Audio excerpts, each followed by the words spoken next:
I buried my wife twice. Once in the ground. And once at my own damn dining room table. The first time was with a priest, a casket, and trembling hands. 57 years together, and all it took was 3 shovelfuls of dirt before the world acted like she never existed. But the second burial? That one was colder. Crueler. Done not by strangers in black suits, but by my own blood. I didn't find out right away. For a few weeks, I lived like a ghost. Drank tea she'd left on the shelf, reread her letters until the ink smudged.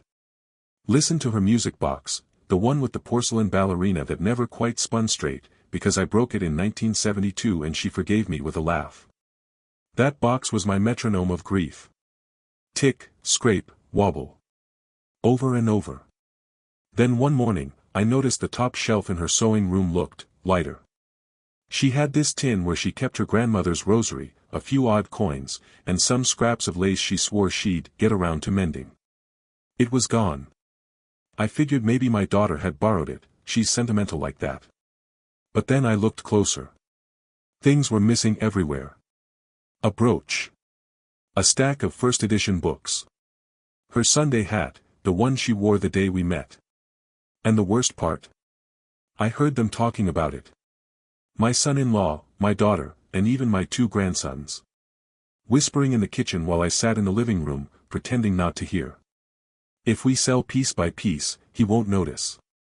Antique shops'll pay cash. I remember my jaw clenching so tight I thought my molars would shatter.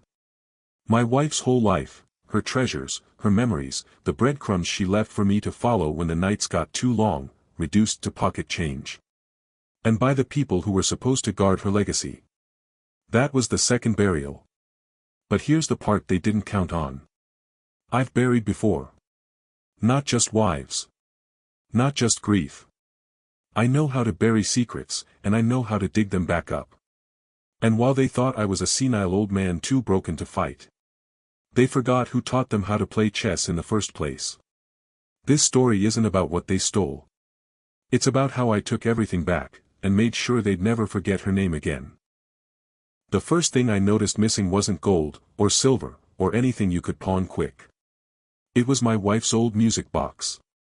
The one I told you about, chipped ballerina, off-kilter spin, a melody that always seemed half-drunk. That thing wasn't worth more than $20 on a good day. But to me, it was a damn time machine. She used to wind it every Sunday morning while making pancakes. Said it reminded her of the rhythm of an imperfect heart. Hers beat too fast for years, until surgery calmed it down. I guess she felt kinship with broken things. So when I saw the bare spot on the dresser, my stomach turned. I thought maybe I misplaced it. Old men misplace things, that's the story they count on, isn't it? But no. That spot had dust rings. Someone lifted it. Later that night, I overheard my grandson laughing in the garage with his brother. He said, "That creepy ballerina box. Sold it for 50. Old man didn't even blink. 50. They didn't just steal from me. They didn't just steal from her. They laughed while pawning her heartbeat for beer money." That night, I sat at the kitchen table with a bottle of scotch we'd been saving since our 40th anniversary. I hadn't opened it because we were supposed to drink it together. Instead, I poured a glass and made a promise out loud. "You'll get her back," I told the empty chair. Piece by piece. Here's the thing my family doesn't know, that music box was no ordinary keepsake. My wife had this odd little habit, she hid things. Notes, codes, pressed flowers, even cash, tucked away like little messages to her future self. The music box had a false bottom. She showed me once, years ago, laughing at how silly and clever she was. Inside, she kept letters. Not just love letters, but, let's call them records. Details about certain arrangements I made back in my working days. I won't get into that yet, but let's just say the box wasn't only sentimental. Without knowing it, my greedy little family had stolen more than they could chew. And I wasn't about to let them digest it in peace. I started making a list that night. Not just of what was missing, but of who was going to regret ever touching her things. And I'll give you a preview, I wasn't just writing names. I was drawing battle lines. You ever notice how people move differently around a man they think is finished? Slower, quieter, like your glass they don't want to shatter. That's the first trick I played on them. I became the ghost they could ignore. For a week I shuffled around the house in my slippers, misplacing my glasses on my head, choking up over TV commercials, muttering about a recipe I'd forgotten. I let the pity settle in like dust. My daughter fussed. My son-in-law hovered with too loud sympathy. My grandson started calling me Pop with that patronizing half-smile like they were mansplaining life to a museum piece. Meanwhile, I watched. I watched where they kept things. Watched who took what at what hour.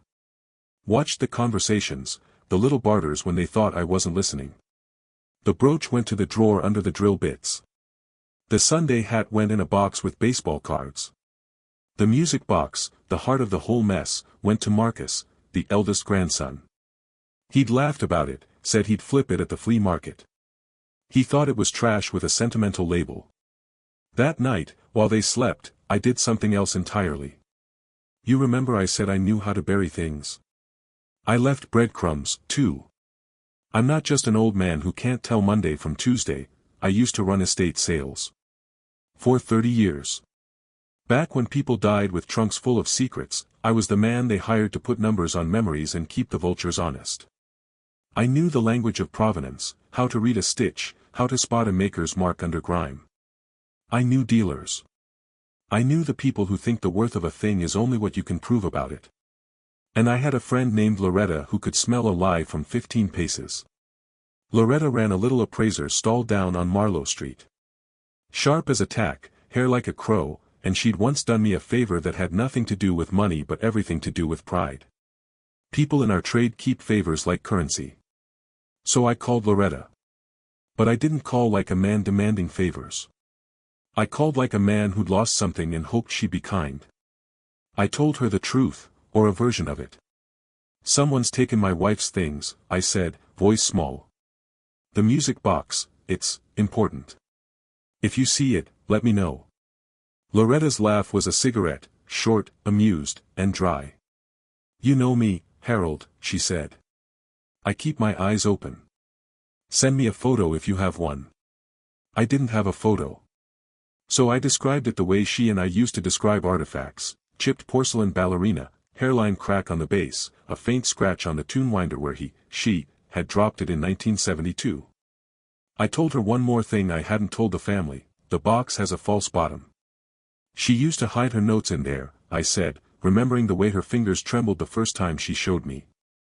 Loretta made a sound that told me she understood the weight of that. That was move 1, get someone on the outside with eyes and patience. Move 2 was subtler. I started leaving little gifts lying about. A photocopy of a newspaper article about restitution of stolen antiques. A printed email from an online buyer asking for provenance and certificate. I'd leave them on the kitchen table like forgotten mail. I let my son-in-law read them. I let the grandsons notice them. Small nerves began to fray. They'd huddle and whisper, maybe we should move faster. Exactly what I wanted. Because people who steal in a rush make mistakes. A week passed. Loretta called at noon, low, urgent. Harold, I've got something. Your description. Exact. It's at a small shop outside town. Sold yesterday to an eBay alias, Red Barn 88. They're shipping it tonight via courier. My heart stumbled, then steadied. Shipping meant a trail. A name meant an account. And those things are footprints you can follow if you know where to look. I could have blundered and then, stormed the shop, accused, made a scene. My family would clap and cheer and say, see? He's back. But if I wanted the music box and the letters inside it, I needed the buyer to keep moving, to show their hand. Panic makes people do stupid things, send receipts, reuse cards, talk about the score. I needed breadcrumbs that would lead to a bigger nest. So I did what any old estate man would do, I set a second trap. I wrote an email, from Marcus. I used the one login of his I knew. Kids always leave their passwords in the browser. My grandchildren are careless in ways that are hilarious and infuriating. The email was to Red Barn 88. It read, simple and clumsy, "Hey, can you hold the box? My granddad will pick up tomorrow. He's not well." I attached a picture, one I'd taken the week before of the music box sitting on the dresser, lit by afternoon sun. No one in their right mind would hold an item for an old man, I figured, but greed makes people careless and compassionate makes them soft. Maybe the buyer would reply. Maybe they'd request cash. Maybe they'd use the same courier account they always do. And then, after I'd hit send, I sat in the living room and wound an imaginary music box with trembling fingers and imagined my wife watching me, smiling that crooked smile of hers because she loved when I schemed. Half an hour later my phone buzzed. It wasn't Loretta. It wasn't Marcus. It was a notification from the online marketplace, a message from RedBarn88 to Marcus, timestamped 20 minutes after my fake email. "We can hold. Standard shipping, $45. Cash App okay?" They'd taken the bait. They were shipping it tonight. I felt a curious thing, the old heat of battle, the scalp-tingling certainty of a hunt. My bones remembered an appetite I thought had gone with my hair. And beneath all that, something colder, one of the letters my wife had tucked away in that box. I'd glimpsed it years ago while she laughed and said, "If anything happens to me, Harold, come find the rest." She said it like a dare, and I'd promised. Now the game was on. When you're young, you think revenge is all fire and fists. But when you're old, you realize it's patience and timing, like waiting for soup to cool, or a deer to step into a clearing. The courier depot sat out on the industrial edge of town. Low tin roof, sodium lights buzzing like tired hornets, and a half-dead security guard who cared more about his thermos than the cameras. I knew the type. I used to hire men like him for estate halls, the kind who wouldn't notice a grand piano going missing if you offered them a sandwich. I timed it for midnight. Back pocket full of peppermints, clipboard under my arm, and an old reflective vest from my days at the auction house. You'd be surprised how much authority a clipboard and vest give an old man. They don't see a thief. They see volunteer grandpa or retired worker helping out. Inside, I found rows of crates stacked like cardboard tombstones. Each one labeled with barcodes and half-legible scrawls. It smelled like dust and tape. Now, here's where my luck, or maybe my wife, stepped in. See, she always said she'd guide me when she was gone. Superstitious nonsense, maybe. But I swear, when I turned down aisle 3, I heard a faint scrape. Like a ballerina trying to spin on a crooked hinge. I followed it, heart pounding harder than my knees could take, until I found a crate with "Fragile" scribbled on the side. RedBarn88's name was on the slip. Destination, an address 2 towns over. The music box was inside, wrapped in old newspaper. I could have cried then and there, but I didn't. Instead, I slipped it out, left the crate closed, and replaced the weight with some junk from another package, a heavy ceramic lamp that looked about the same size. Nobody would notice until it reached its destination. By then, I'd be long gone. But here's the part that chilled me, the false bottom was already pried open. Empty. The letters my wife had hidden, gone. And taped to the inside lid was a note written in her handwriting. I froze. My wife had been dead for 3 months. I knew her loops, her slant, the way she crossed her T's with impatience. This was hers. It read. Harold, if you're reading this, it means they've found my secrets. Don't let them sell the rest. You know where to look. And remember, the key isn't in the box. It's in the book. I sat on a crate with that note trembling in my hand, the shadows of forklifts stretching like coffins around me. The book. I knew exactly which one she meant. The first edition Hemingway she always kept in her sewing room. The one I thought had gone missing with the rest of the trinkets. My family hadn't just been stealing for profit. They were chasing something they didn't even understand. And now I had the music box back, but someone else already had her letters. The question was, who? I didn't sleep the night I got the music box back. I set it on the kitchen table, wound it once, and let that crooked little tune spin while I stared at my wife's note. The key isn't in the box. It's in the book. She meant Hemingway. She always did. When I met her, she was halfway through For Whom the Bell Tolls. Said she liked Hemingway because he wrote like a man expecting to be shot in the morning. It was our private joke. Whenever I was dragging my feet on something, she'd say, "Harold, you better move like Hemingway." So at sunrise, I hobbled into her sewing room. The shelves looked wrong, gaps where volumes had been, spaces dustier than the spines that remained. But the Hemingway was still there, tucked sideways behind a row of cookbooks, as if hidden in a hurry. I pulled it down. It felt heavier than I remembered. My hands trembled, not from age but from knowing, my wife had never left me puzzles for fun. Only when it mattered. I flipped through. Pages rustled, stiff with years. And then, a hollow thunk. Somewhere near the middle, I found a false cut, pages glued together, carved clean into a compartment. Inside was a small brass key, tarnished green at the edges. Alongside it, a folded sheet of paper. The handwriting wasn't hers this time. It was mine. I had written it decades ago. Property Locker 47. Keep it safe. For emergency use only. Tell no one. My breath caught. Memories came roaring back, nights in the late 70s, when I wasn't just an estate man. There were side dealings. Certain collectors wanted items that weren't technically for sale. My job was to keep records clean, move cash quietly, and make sure the wrong eyes never saw. I'd made good money, but I'd also made enemies. Locker 47. I hadn't thought of it in 30 years. That's when it hit me, my wife must have found the note back then and kept it.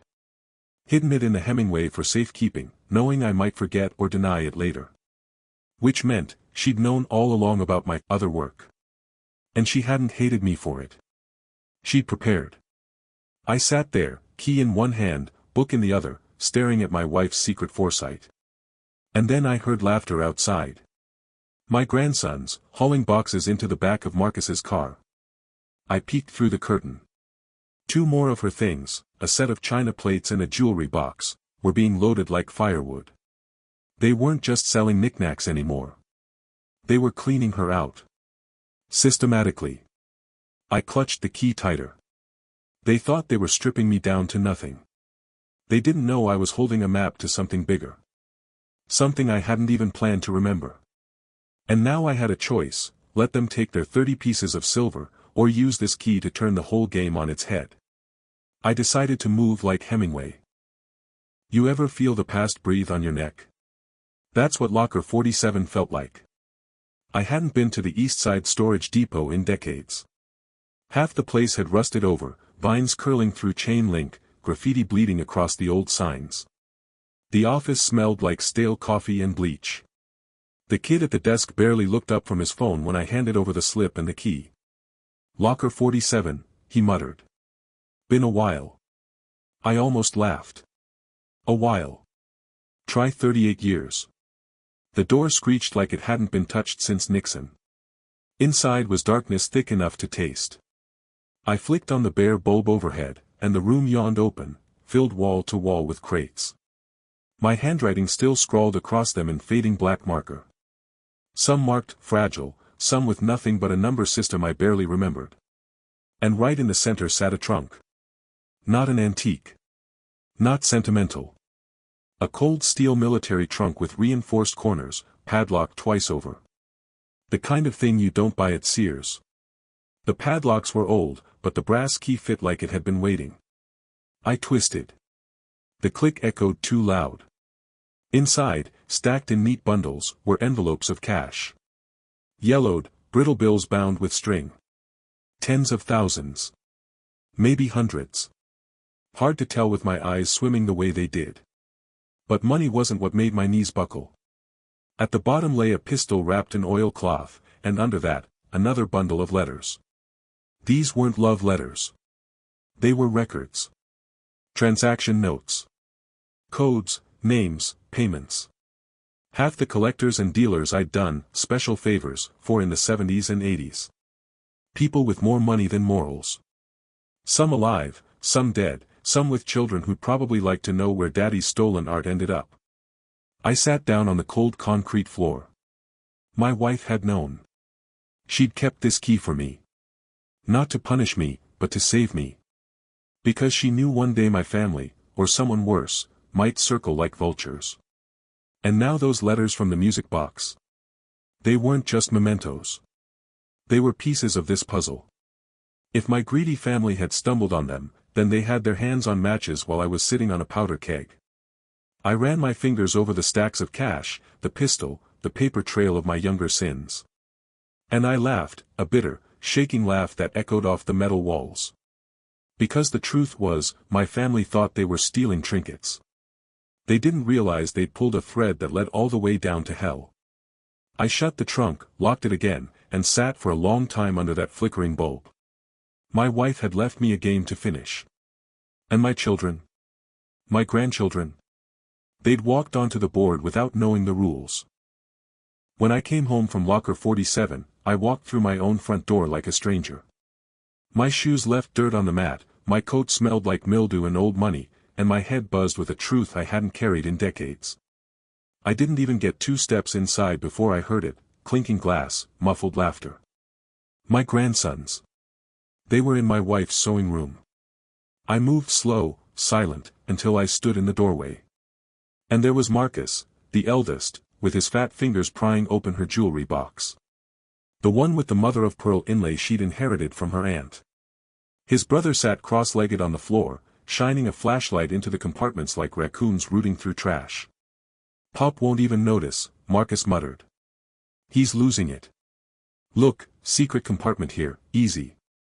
My chest went tight. I knew that jewelry box better than I knew my own pulse. Because that, secret compartment. My wife had built it with me in 1969. And I also knew what lay inside, a slip of paper with 3 words scribbled on it. Words that weren't for them. And sure enough, Marcus slid the panel aside and pulled it out.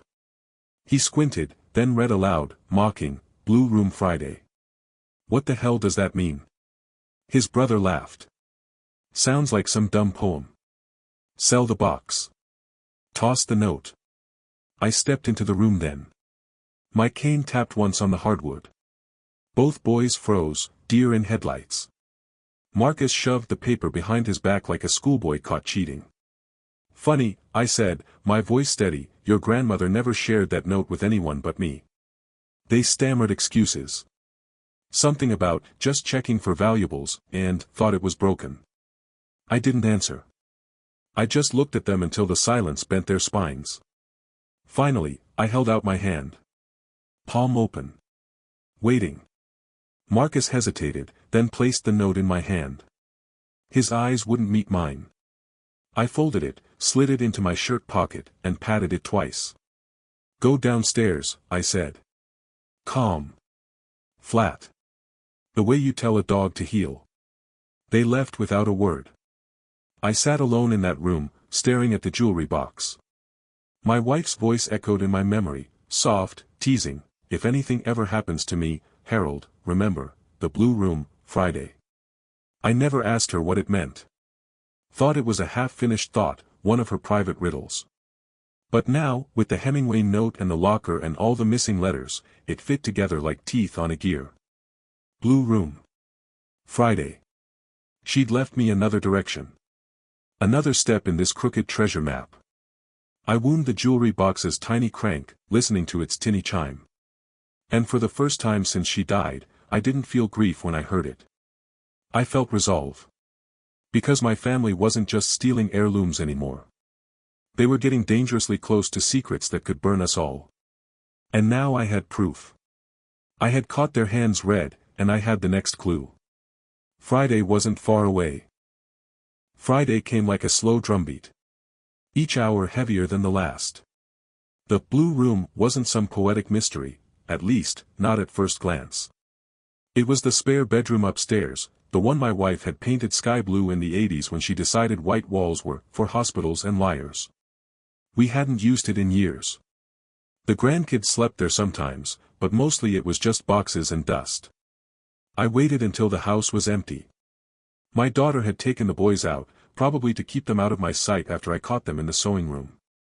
My son-in-law was at work, fumbling through spreadsheets he barely understood. Perfect timing. I shut the Blue Room door behind me. For the first time in months, I locked it. The room smelled faintly of lavender sachets, old wood, and thyme. I scanned every corner like a detective. Closet, dresser, bookshelf. My wife's touch lingered everywhere: folded quilts, faded curtains, a porcelain lamp shaped like a swan. But where was Friday? I sat on the edge of the bed, trying to think like her. She loved symbols. She loved misdirection. Blue room, Friday. I turned toward the bookshelf. She had arranged the spines not alphabetically, but by color, all blues grouped together. My eyes snagged on a worn leather planner. Year, 1975. My chest tightened. 1975 was the year we almost split. I'd been running too many side jobs, gone too many nights. She'd nearly left me. But she hadn't. Instead, she'd bought me that very planner for Christmas, saying, "Maybe if you write things down, you'll stop forgetting your promises." I pulled it out. Heavy. Heavier than a planner had any right to be. Inside, the pages were neat, her handwriting mingling with mine. Lists of groceries, anniversaries, birthdays. And then, near the back, a slit cut into the binding. A hollow pocket. Inside, a small velvet pouch. And inside that, a silver locket I hadn't seen in decades. Her initials on one side. Mine on the other. I almost wept. But it wasn't just jewelry. The locket clicked open with a hidden hinge. Inside, folded so small it was almost tissue thin, was another note. Her handwriting again. "Harold, if they're reading this, they've already stolen from me. Don't let them find the last piece. Protect locker 47. And remember, they'll underestimate you, the same way everyone always has. Use that. It's your weapon. I love you." I pressed that locket to my forehead like it was scripture.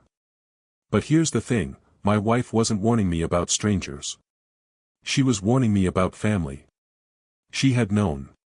She had seen their greed years before I did. She'd built a breadcrumb trail not just for sentiment, but for war. I sat in the blue room until the sun dipped low. And as the house grew dark, I realized something: if she left a trail, then she also left traps. And maybe, just maybe, she expected me to spring them. I spent that whole night staring at her note from the locket. Use that. It's your weapon. She meant the one thing I'd always hated about myself: people underestimated me. Always had. In my youth, in my business, in my own damn family. I was the quiet one. The background man. The one who remembered details, but never bragged. The one they thought was too soft, too slow, too sentimental. Well. My wife had turned that weakness into a blade. So I set my first trap. It wasn't fancy. Just paperwork. See, back when I ran estate sales, I kept an old receipt book, carbon copies of every deal I ever made. I found it in the attic under a box of quilts. One page was blank, but the carbon underneath was clean enough to leave a faint impression if you pressed hard. So I wrote up a receipt. Handwritten. Official looking. Stamped with my old auctioneer's seal I hadn't touched since 1989. It read: "Received from Mr. Daniel Harper, my son-in-law, assorted jewelry, antiques, and personal effects. Pending appraisal." Then I forgot it on the kitchen counter, right under the light where anyone could see it. Sure enough, later that evening, my daughter spotted it first. I heard her sharp intake of breath from the hallway. She called for Daniel, her husband, and shoved the paper at him. "What the hell is this?" she hissed. I leaned in the doorway, silent. Watching. Daniel's face went pale. He stammered, denied, swore up and down he hadn't signed anything. My daughter didn't buy it. She jabbed the receipt in his chest. "So you are taking things," she snapped. He turned to me then, eyes wide, desperate. "Pop, this isn't real, right? You didn't." I just tilted my head, let the silence do the work. That old trick of mine, the one my wife used to say was scarier than shouting. Daniel broke. He spilled everything. That he'd already sold 2 of her brooches. That he was planning to liquidate the rest before I forgot what belonged to who. That he'd been keeping the cash for family expenses. My daughter's face twisted in betrayal. She stormed out, slammed the bedroom door, locked it behind her. Daniel chased her, babbling excuses. And I sat at the table, folded the fake receipt, and slid it into my pocket like a magician pocketing a card. Trap sprung. Damage done. Seeds of distrust planted. It was the first crack in their little conspiracy. And I didn't have to lift a fist. Just a pen. But here's the best part, while all this chaos was unfolding, Marcus, the eldest grandson, slipped out the back door. Thought I didn't see him. But I did. And I knew exactly where he was going. Because there was only one thing left he hadn't pawed through yet. The bookcase in the blue room. Marcus thought he was quiet, slipping up the stairs with his flashlight like some dime store burglar. But the house talks, if you know how to listen. The boards in the hallway always groan under a heavy step. The doorknob to the blue room always rattles twice before it turns. I heard it all from my chair downstairs. I didn't follow him right away. No, I waited. Let him stew in there. Let him believe he was clever. Because the blue room wasn't just storage. It was my wife's stage. She always said a room could be an accomplice if you designed it right. By the time I climbed the stairs, the door was ajar, faint flashlight beam cutting across the quilts. Marcus was on his knees in front of the bookcase, pulling books out one by one. And then he froze. He'd found the hollow gap behind the bottom row. That gap wasn't empty. I knew because I had never put anything in it. My wife had. And she'd never told me what. I leaned in the doorway, heart thudding. Find something interesting, boy. Marcus, startled, dropped the flashlight. It rolled across the floor, lighting his face in a shaky glow. In his hands was a small wooden box, no bigger than a loaf of bread, painted the same blue as the walls. The paint was chipped, but on the lid, clear as day, were 3 words burned into the wood. For the betrayer. I swear to you, my wife's humor was darker than mine ever was. Marcus looked spooked but greedy won out. He pried it open. Inside, a stack of photographs, rubber-banded together, and a folded note. He flipped through the first photo, then the second. His eyes widened, color draining. He snapped the box shut and shoved it under his arm. This is mine, he stammered, like a child claiming candy. Then he bolted past me down the hall, not even meeting my eyes. I didn't stop him. Because the trap was already sprung. See, I recognized the top photo when he flipped it.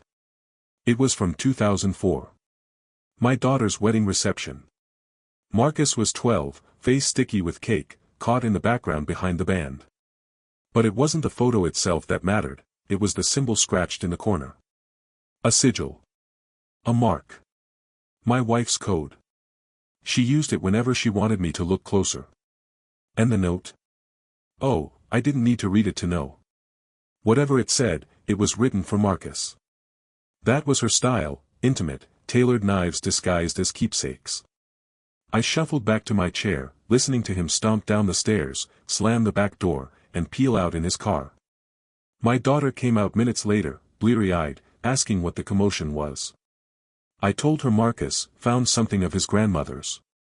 I didn't add, and it's going to eat him alive. Because whatever was in that box labeled, for the betrayer, it wasn't meant for me. It was meant for him. And now the house itself had turned against them. Marcus didn't last a day. Not really. The next morning, I watched from the kitchen window as he fumbled with his phone in the driveway. He was pale, shaking, muttering to himself. And I knew, from the way my wife's traps always worked, that whatever was in that box was doing exactly what it was supposed to do. He opened the note. I don't need to reveal the exact words, that's for Marcus to sweat over in private nightmares, but it was a timeline. Dates, names, transactions. Evidence of things he'd touched, stolen, or pawned. And it wasn't just his guilt. My wife had crafted it like a map, every slip, every lie, every secret betrayal laid out in ink that wouldn't fade. It didn't take long before Marcus called Daniel. Panicked.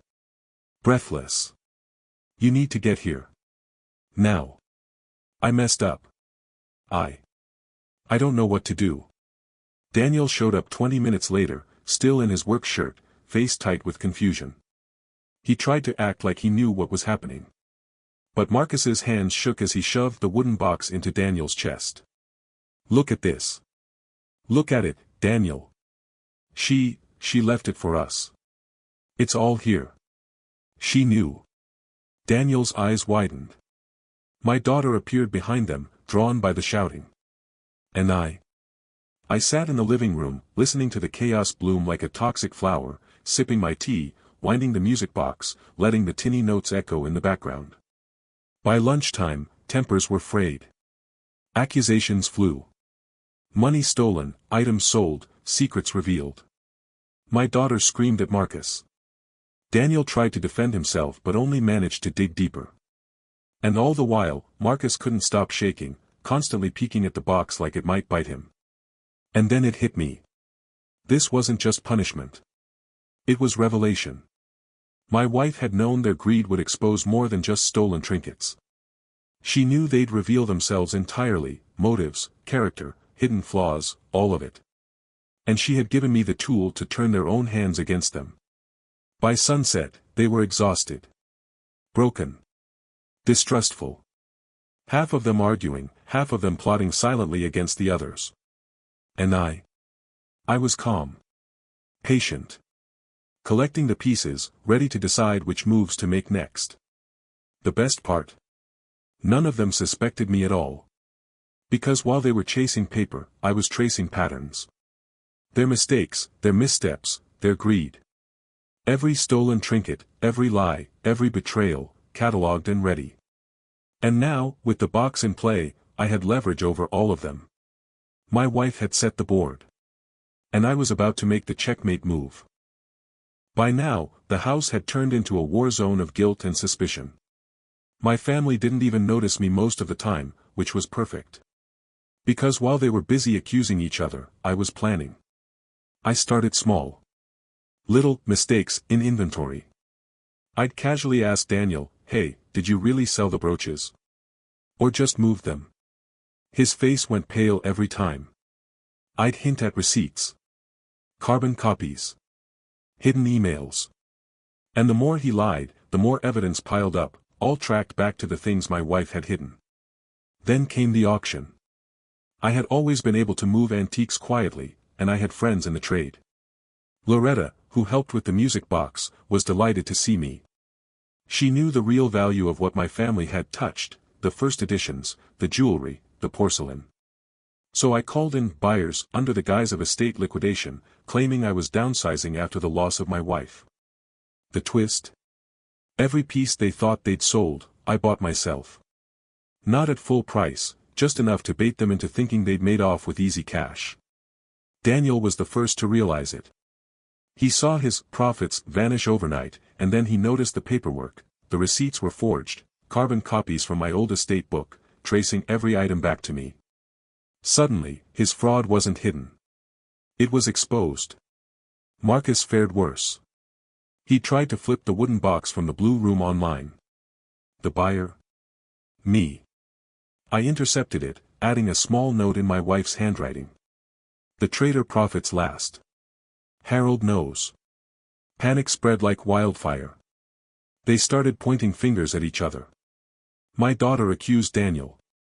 Marcus accused my daughter.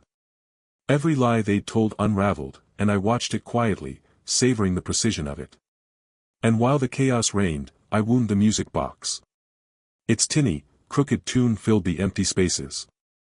Each note a reminder, my wife had set this trap years ago, and I was the executor. Her vengeance, our vengeance, orchestrated perfectly. By the end of the day, they realized they'd been outplayed at every turn. Every stolen item traced, every secret revealed. And I was the calm eye in the storm. But this was just the opening act. Because there was one final piece left, the letters from the music box. The ones they hadn't found. And they contained something even they couldn't have imagined. The letters. My wife's letters. I had them all tucked back in the music box, safe, intact, untouched by greedy hands. I pulled them out one evening, sitting at the kitchen table with a single lamp casting long shadows across the floor. Each envelope was small, neat, with her flowing script. I started reading, aloud to the empty room. Notes about each family member. Observations from holidays, birthdays, arguments. Precise, uncannily detailed. Stories of each theft and deception. She'd kept track, who took what, when, and how. Names, dates, amounts. Even small lies that seemed trivial at the time. And most damningly, instructions. Directions on how I could reclaim what was hers and teach them the cost of betrayal. By the time I finished the first letter, I realized she hadn't just been sentimental, she had been preparing a judicial record. A dossier. A map for a reckoning. That night, I started leaving copies around the house, knowing they'd eventually find them. I slipped one under Daniel's work desk, another in Marcus's backpack, and even one folded into my daughter's nightstand drawer. Chaos ensued within hours. They read, panicked, confronted each other. Accusations ricocheted like bullets. And I sipped my tea and wound the music box. Every note punctuated their unraveling. By midnight, they were trembling, exhausted, turning on one another in ways that even I hadn't anticipated. Their alliances crumbled, their stories contradicted each other, and the family I had known for decades was unrecognizable. And that's when I realized the genius of my wife's final plan. It wasn't just to recover her possessions. It was to expose them. Every lie, every betrayal, every greedy thought laid bare. They'd thought they could cheat death, cheat me, cheat her memory. But she had given me the ultimate weapon, foresight, patience, and the unassailable truth. And with the letters in my hand, I could strike wherever I pleased. If you've been with me this far, you know my wife didn't leave me a map, she left me a chessboard. She set the pieces years ago, quietly arranging them while I drank my coffee and missed the whole ceremony. The letters were her opening, locker 47 was my mid-game, now it was time for the endgame. I spent 3 days planning like a man who had nothing left to lose and everything to prove. I made lists again, not of what was missing now, but of what could be taken from them.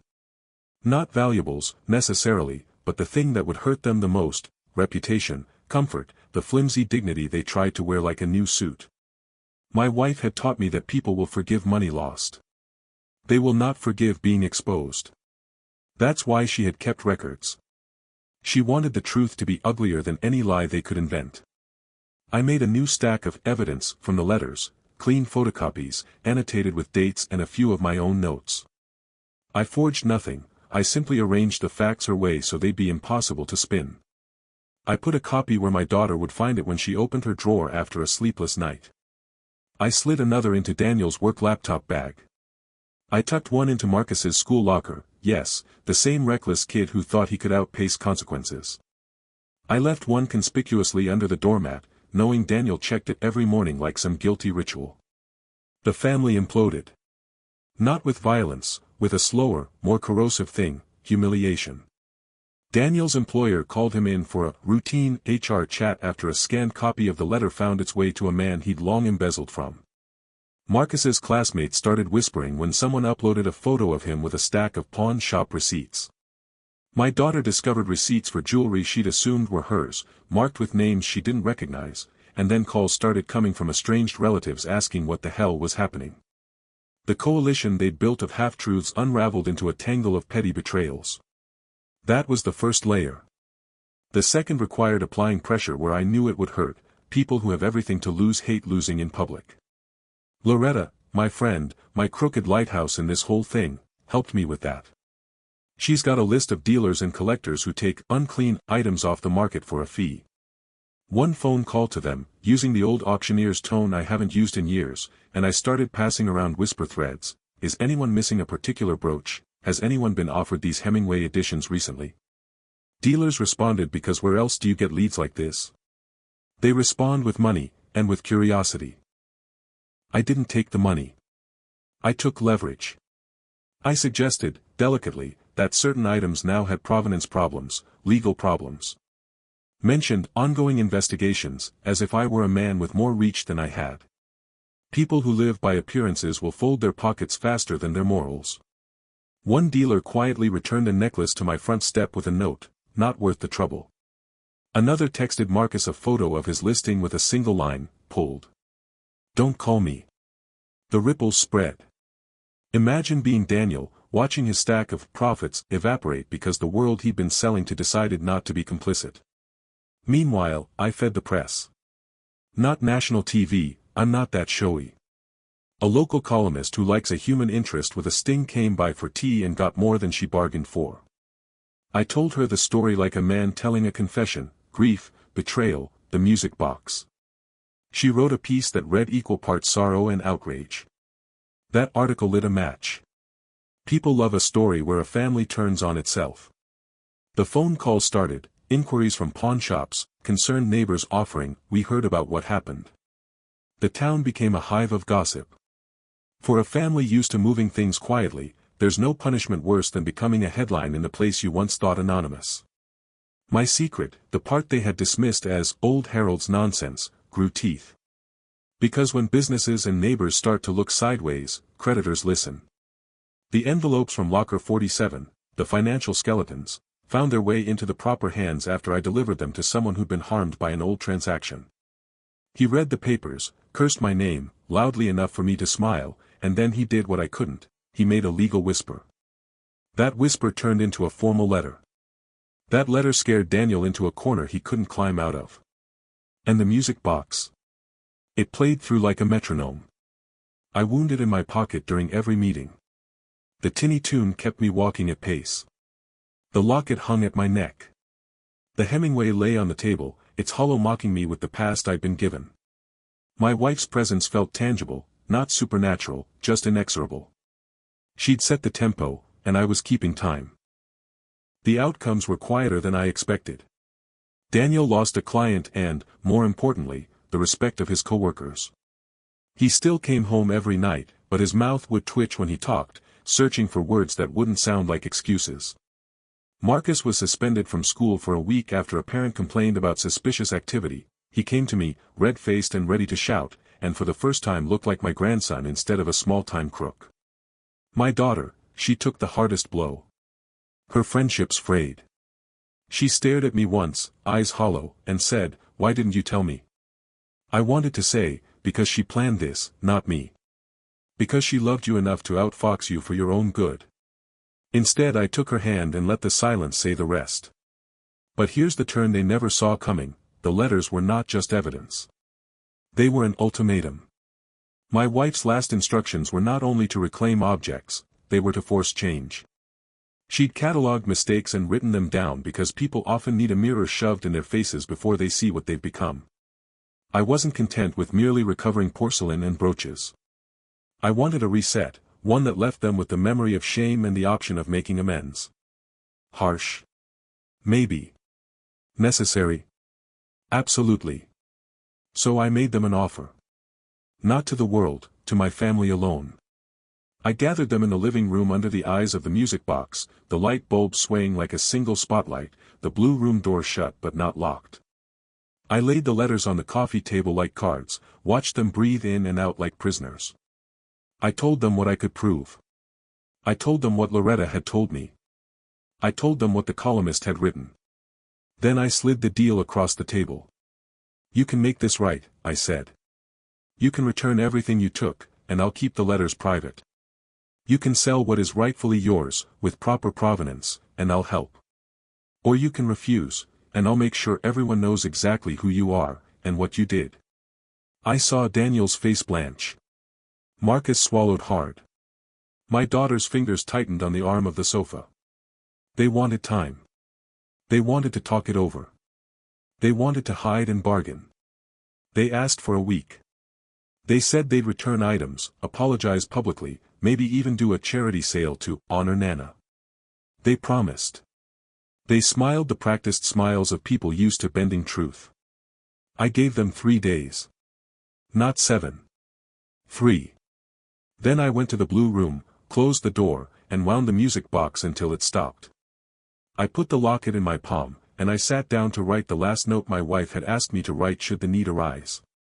It was short. It was simple. It was for the lawyer I'd kept under a different name, a man who owed me favor and who was patient with old men and their old money. I filled the envelope, addressed it, and sealed it. The pen trembled in my hand. Because if they didn't return what they took, the next moves would not be whispers and bruised egos. They'd be public, legal, and surgical. There would be subpoenas. There would be liens. There would be calls to collectors and dealers with more appetite for scandal than for cleanliness. There would be people from my past, men who remembered debts and did not forgive easily. Men who would be very interested in the paper trail I possessed. And as I tucked the envelope into the Hemingway and closed it, I heard a car pull into the drive. Not mine. Not familiar. Tires crunching gravel. The music box in the pocket of my coat ticked once, a tiny, impatient sound. I didn't have to look outside to know whose car that was. I only had to feel that small, cold prick at the base of my skull, the old sensation of being watched. From behind, my daughter's voice asked, soft and terrible, "Harold, what if they don't come back?" I folded my hands over the locket. The truth sat heavy in my chest. "If they don't," I said, and my voice was quieter than I expected, "then I'll finish what she started." The last morning arrived quiet. Too quiet. The kind of quiet that makes you listen to your own heartbeat like it's a drum signaling the end of a war. I sat at the kitchen table, the music box wound and spinning in a crooked rhythm, the locket resting in my palm. The Hemingway lay open beside me, the envelope addressed to the lawyer still sealed.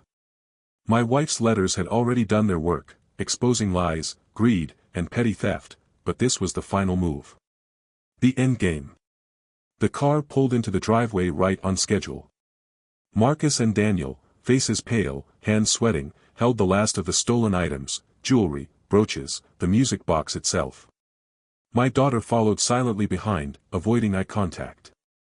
I gestured for them to place everything on the table. They obeyed like children caught in a storm.